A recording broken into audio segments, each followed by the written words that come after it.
guys, what's up? It's filtersc here, and I'm back for another flash tip video. This time we're going to be looking at something from Zerg, and it's going to be the concept of timing attack, or timing based attacks, depending on what you're trying to do.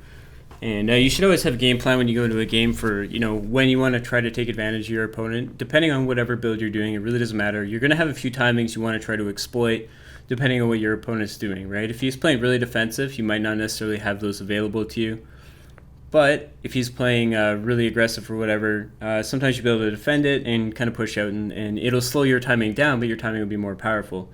So for this example, I'm pulling up a game from my live stream, and it was just a PvZ or a ZVP that I played, and I just recently lost to like a big 7 game with a whole bunch of zealots and all that kind of stuff. So I figured it'd be a good game to look at because I kind of adjusted my play a little bit and took things a little bit more seriously when I was playing Zerg. So in this example, my opponent was trying to do a little bit of a poke out, and very clearly he wanted to do some sort of aggression. That could have been a 4-gate pressure, could have been a whole bunch of different things. But what I did is I took lings, and you can kind of see the areas on the map that I've already scouted. I ran, pairs of lings all over the map to try to figure out exactly what my opponent was up to. In this case, it's really good to have an overlord positioned aggressively in front of your natural, depending on the map, so that you can see something coming. It doesn't really matter if that overlord dies. The fact that he takes time to kill the overlord slows everything down for him anyway, so it doesn't really matter too much, right? So from my perspective, what I did there was I just created a ton of lings, shut down the pylon, killed a couple of stalkers, whatever. It wasn't a big deal, right? But he was very obviously moving out to put on pressure. So defensively behind that, I made extra queens. I waited to secure my third base until I felt a little bit safer to do so, and then I went right back to my standard gameplay that I wanted to do. And in this case, I can't even remember which upgrade I'm getting off the evolution chamber, but I'm looking to play some pretty heavy ling hydra, which is why I got zergling speed and all that kind of fun stuff. Now, early on here, I'm checking my opponent's third base. I'm trying to figure out, is he going to take one? Like, what's his game plan? I see a bunch of stalkers there. I see, a few sentries warped in. From my perspective right now, I feel like he wants to be aggressive. I did poke in with the overlord, but I didn't do too much with it. And you can see I've got a little bit of overlord overcap supply, and the whole point of that is I'm going to make a bunch of hydralisks soon, basically as soon as my lair and hydralist den finish. So the overlords are definitely early, but it's not too big of a deal.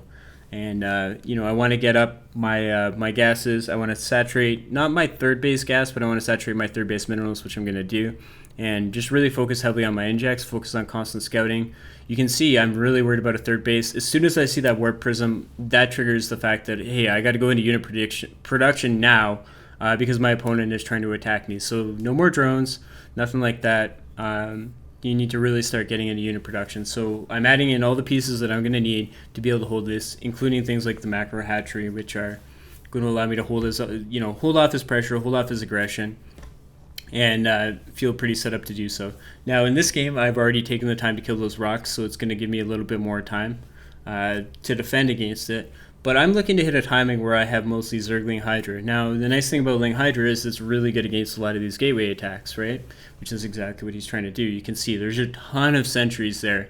Sentries are actually not very good against Hydras when you get the range upgrade, which is the first upgrade I grab off my Hydra list den. And now you can see my money is just dropped down immediately because I've got a ton of Hydras in production. As soon as that upgrade finishes, I'm going to be okay, and I should be able to handle everything. You can see in this spot I've spread out my Zerglings so that they can hopefully come and get a nice big surround while I'm waiting for my Hydras, continuing to go back and hopefully hit my injects and all that stuff, so I have larvae ready to go.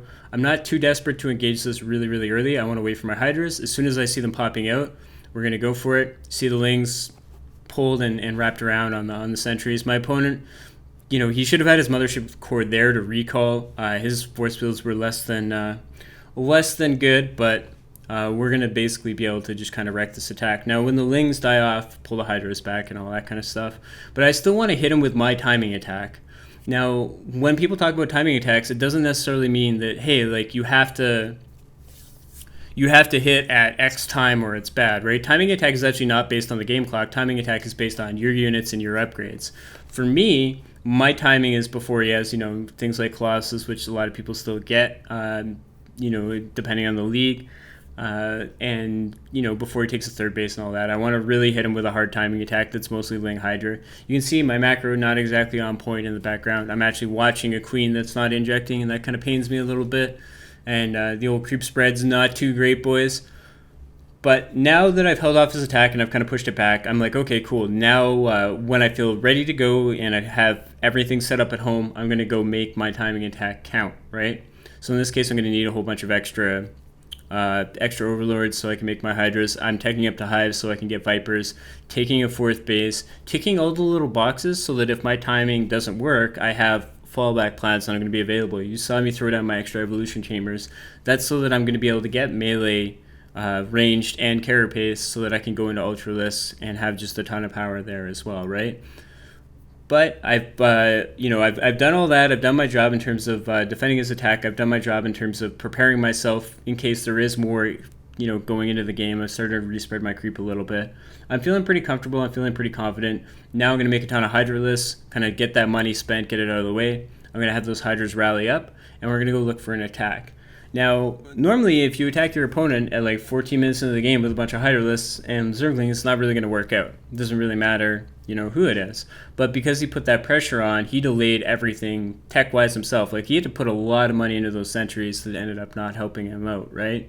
So the concept of a timing attack is attacking around when you're going to be strong and when you feel like you can make something happen, right? In my case, it's going to be right before he has Storm. You can see he's got a lot of High Templar, but he doesn't have Storm just yet.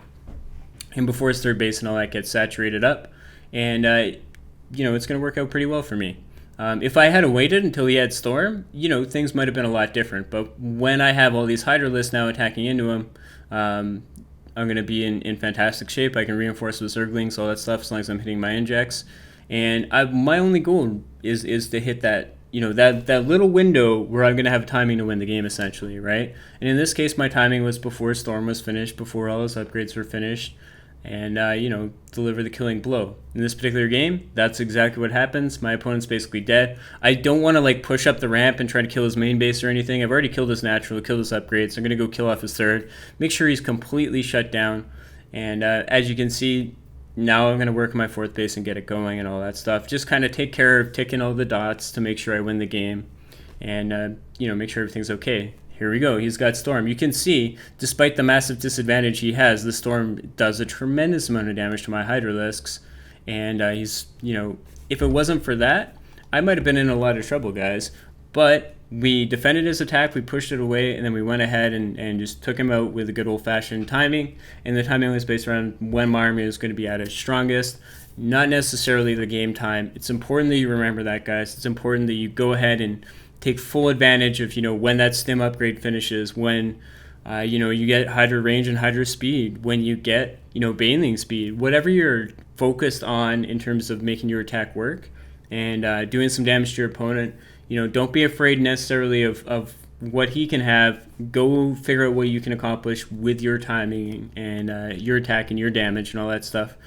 If you run into a situation where your opponent is, maybe that guy had Storm finished, I would have just pulled back, killed his 3rd, teched into Hive, teched into Ultras, all that kind of stuff to make sure that I could continue to win the game. In that case, I didn't need to because the Storm wasn't done. But hey, it's all part of the game.